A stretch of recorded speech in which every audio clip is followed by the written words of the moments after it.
In this lesson, we discuss visibility queries. That is, given a viewpoint V, we want to know which part or which parts of a terrain of the surrounding that are visible from that point V. So if we look here, we can see that this is a fairly simple problem.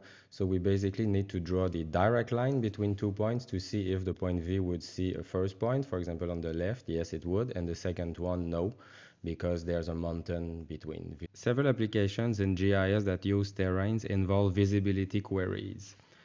There are many examples. One of them is, for example, is the position of telecommunication towers. So we want to make sure that at every position we have a direct line of sight to the telecommunication towers. Another one is if we want to plan a new road for scenic drive in a mountainous area, then we would like that people from that road see only nice parts of the surroundings. So the idea is we can pre-compute at every point if someone sees, for example, a nuclear plant, or if there's a lot of forests were cut, then we don't want people to see that. So it's possible to pre-compute where would be the optimal place to put that road. Third one would be the estimation of shadows. So when we estimate shadows, we basically see it's also a visibility query.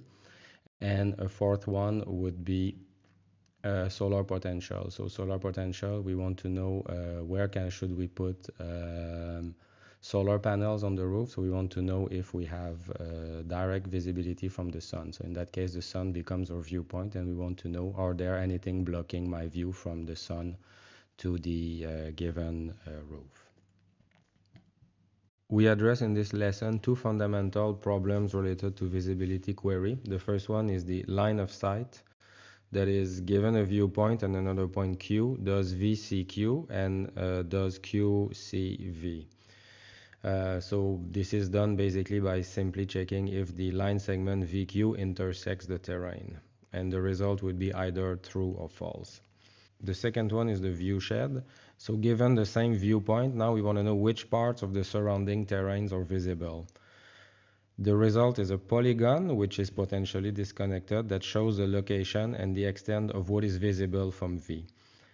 As you can see here, this polygon, this visibility polygon, is usually limited to a certain horizon or maximum radius of visibility, which can be, for example, 5 to 10 kilometers. Usually we can't see much further than 5 to 10 kilometers. First, let's look at what is being done in computer graphics, for example in games, for rendering 3D scenes to a screen. A screen is a 2D raster that is filled with pixels. The method is shown here and is called raycasting. Raycasting is conceptually simple, but usually computationally very expensive if we have a large scenes with many 3D objects. The idea is to cast a ray from the viewer, which is the camera here, through 1 pixel of the screen, and then to extend the ray until it hits an object. The value that is assigned to every pixel is not only the color of the object like it would be the case here, but usually the is based on a complex computation, which is based on ray tracing, where we have the light that is being involved, the bouncing of the light between different objects, the environment lighting, and so on. But let's say for the simple case, raycasting is simply shooting a ray and then assigning the color of the pixel to the color of the first object that is being hit. So if we want to render a scene, then we need to do this operation for every pixel that we see here. There are different ways to perform this. There are two that are explained in the handout. So the first one is called Z buffer. The idea is to project all 3D objects on the screen one by one. And then during the projection, we decide which object is the closer. So it means that when we're projecting something, we also calculate what is the distance between the viewpoint and the object. And then only the object which is the closest will be assigned to the value of the pixel. So we're not looking at any order of the objects, we're just taking all the objects and then projecting them to the screen. This is a very old method that is rarely used in practice because it can be computationally very slow. Another method is called depth sorting. Depth sorting involves sorting all the objects in the scene from front to back. So it means that we will not draw on the screen all the objects, but we will only attempt to draw the ones that we know are the closest and can be seen.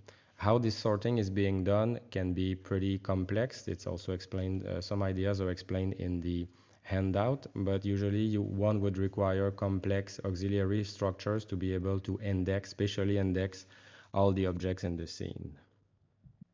It should be noticed that it's not always possible to order 3D objects in a scene. For example, if we look at simply the three triangles that we see here, you can see that these are cyclically overlapping each other. So it means that if we would like to decide that triangle black is before the purple one, which is before the green one, it's impossible because we have a cyclus.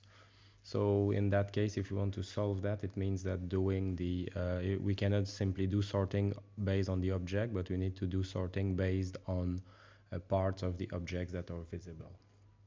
But we are lucky because for terrains, the problem is highly simplified. And it's highly simplified because the terrain is a 2.5D surface, and we can therefore convert the problem to a two-dimensional one. So it means that we can, from a given viewpoint, we can easily obtain and order all the objects. In our case, they are triangles or the cells or in a raster. So we can easily obtain and order all these cells along a line. And furthermore, we can exploit the connectivity and the adjacency between the 2D cells. So if we store our tin into a suitable data structure, then we can easily use adjacency and incidence to be able to navigate from one triangle to the other one. And if we do the same operation in a raster, then we obtain that these topological relationship for free. It's simply a matter of checking who is a neighbor of what. Now let's look at algorithms to perform line of sight and view sheds on grids. When we perform visibility queries in grids, we usually assume that one cell, because it's rather small, usually the resolution of a cell would be something like a meter or 10 meters. So because it's fairly small, we usually assume that one can see a cell, so a cell is visible if its center is visible. So we don't need to go and verify that the whole cell is visible if we want to know if the cell is visible or not. If we start with the line of sight, then there are several ways to do it. So I will explain now a few alternatives that are possible. First of all, if we want to perform the line of sight query between 2 points, so here between the point V and the point V is the viewpoint, and then another point, the point Q, then what we first need to do is we first need to draw the line and then project it to 2D in the grid. Now the next step would be we would need to basically build the profile of the terrain along the vertical projection of that line. So one way to do this is explained here, is to basically calculate the intersection between every edges of the grid and the line VQ that has been projected to the 2D plane.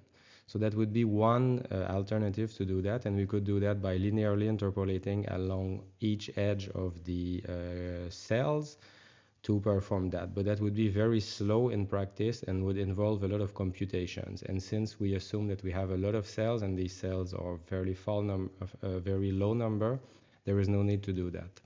So a better alternative is to use a rasterization algorithm, so to start between V and Q, and simply rasterize this line. One example of an algorithm to do that is the Bayes-Ham's line algorithm, but there are others. So basically we simply need to rasterize the line to find which cell of the grid will approximate as best as possible the line. And after that, you can reconstruct the profile by simply taking the center of every cell and then project it on the line, as it's shown here. And then the idea is basically to simply start at V and then move to the first center that was projected on the line. So you need to move at that position. And then you can interpolate linearly between V and Q, their height or their elevation, I'm sorry. And then you verify whether that elevation is higher than the elevation of the center. If it's not, then you can continue. And in the case here, you see that if you visit 1, 2, 3, 4, and then at the fourth cell, then you can see that the elevation of the terrain would be higher than the line VQ.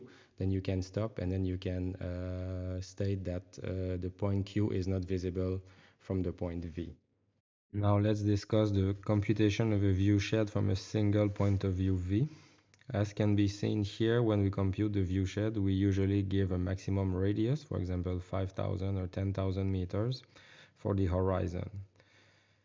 One way to calculate the view shed will be to calculate the line of sight, as we've just seen, for every pixel in that 5,000 meter radius.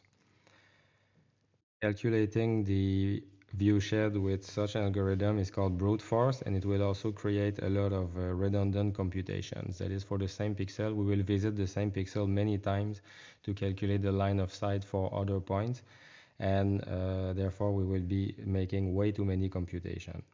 You might think that it doesn't really matter, but if you just think about it, for the AHN3 dataset, for example, the 50 centimeter resolution that can be obtained from the Dutch government, if you simply assign a 5-kilometer radius, then that would mean that you need to do roughly 400 million queries, so 400 million times the line of sight computation. It's possible, but probably that would be taking a lot of time.